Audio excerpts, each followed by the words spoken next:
അഫ്ഗാനിസ്ഥാൻ താലിബാൻ പിടിച്ചെടുത്തത് ലോകം ഞെട്ടലോടെയാണ് കേട്ടത്. അമേരിക്കൻ സൈന്യത്തിന് പിന്മാറാൻ അവസരം പോലും നൽകാതെയാണ് ഭീകരർ അഫ്ഗാനിസ്ഥാൻ കൈയടക്കിയത്.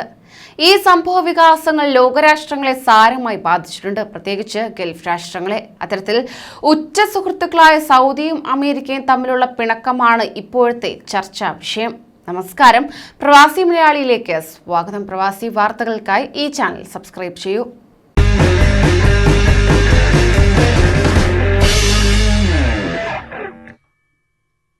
US പ്രതിരോധ സെക്രട്ടറി ലോർഡ് ഓസ്റ്റിൻ ഗൾഫ് രാജ്യങ്ങൾ സന്ദർശനം നടത്തിയപ്പോൾ സൗദി കിരീടാവകാശിയെ ഒഴിവാക്കിയ വാർത്ത കഴിഞ്ഞ ദിവസം പുറത്തു വന്നിരുന്നു.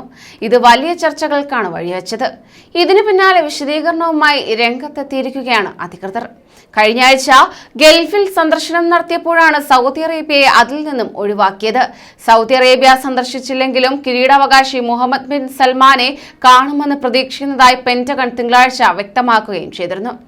ഓഗസ്റ്റ് 15-ന് അഫ്ഗാൻ ഗവൺമെന്റിന്റെ പതനത്തിനും താലിബാൻ കാബൂൾ പിടിച്ചടക്കിയതിനു ശേഷവും സ്ഥാപിച്ച കൂറ്റൻ എയർലിഫ്റ്റിന് പിന്തുണ നൽകിയതിന് US സഖ്യകക്ഷികൾക്ക് നന്ദി പറയാനായിരുന്നു ഓസ്റ്റിൻ കഴിഞ്ഞ ആഴ്ച ഗൾഫിൽ സന്ദർശനത്തിനായി എത്തിയത്. എന്നാൽ അമേരിക്കയുടെ ഗൾഫിലെ ഏറ്റവും അടുത്ത സുഹൃത്തുക്കളായ സൗദിയിലേക്ക് വരികയോ കിരീടാവകാശിയുമായി കൂടിക്കാഴ്ച നടത്തുകയോ ചെയ്തിരുന്നില്ല. ഇത് ഏറെ ശ്രദ്ധിക്കപ്പെട്ടിരുന്നു. ഇതിനിടെയാണ് പെന്റഗൺ വിശദീകരണവുമായി രംഗത്തെത്തിയത്. ഖത്തർ, ബഹ്റൈൻ, കുവൈറ്റ് എന്നിവ സന്ദർശിച്ചിരുന്നു. ഷെഡ്യൂളിൽ ഉണ്ടായിരുന്നുവെങ്കിലും അവസാനം സൗദിയെ ഒഴിവാക്കുകയായിരുന്നു. അതോടൊപ്പം തന്നെ ചില ഷെഡ്യൂളിംഗ് പ്രശ്നങ്ങൾ മൂലമാണ് ഈ സന്ദർശനം നടക്കാതിരുന്നത്. എന്നിരുന്നാലും കിരീടാവകാശിയെ കാണാൻ ഓസ്റ്റിൻ തികച്ചും തയ്യാറാണെന്ന് പെന്റഗൺ വക്താവ് ജോൺ കിർബി വ്യക്തമാക്കി. അദ്ദേഹം സൗദി അറേബ്യയുടെ പ്രതിരോധ മന്ത്രിയാണ്. ഞങ്ങൾക്ക് സൗദി അറേബ്യയുമായി ശക്തമായ പ്രതിരോധ പങ്കാളിത്തമുണ്ട്.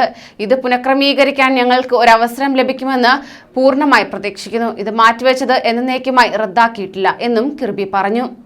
അതേസമയം സൗദി അറേബ്യയുടെ കരുത്ത് അമേരിക്കയാണ് എന്ന് വിശേഷിപ്പിക്കുന്ന രാഷ്ട്രീയ നിരീക്ഷകരുണ്ട്.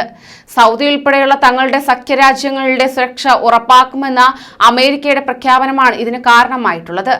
അമേരിക്കയുടെ സഹായമില്ലെങ്കിൽ ഇറാൻ ഉൾപ്പെടെയുള്ള രാജ്യങ്ങളോ അല്ലെങ്കിൽ അവരെ പിന്തുണയ്ക്കുന്ന പശ്ചിമേഷ്യയിലെ സായുധ സംഘങ്ങളോ സൗദിയെ ആക്രമിച്ചേക്കാമെന്ന തരത്തിലുള്ള വാർത്തകളും ഇതിനോടകം തന്നെ പുറത്തു വന്നിരുന്നു. ഡൊണാൾഡ് ട്രംപ് പ്രസിഡന്റായ ശേഷം സൗദിയുമായി അമേരിക്ക കൂടുതൽ അടുത്തിരുന്നു. കൂടാതെ സൗദിയുമായി വമ്പൻ ആയുധ കരാറിലെത്തുകയും ചെയ്തിരുന്നു.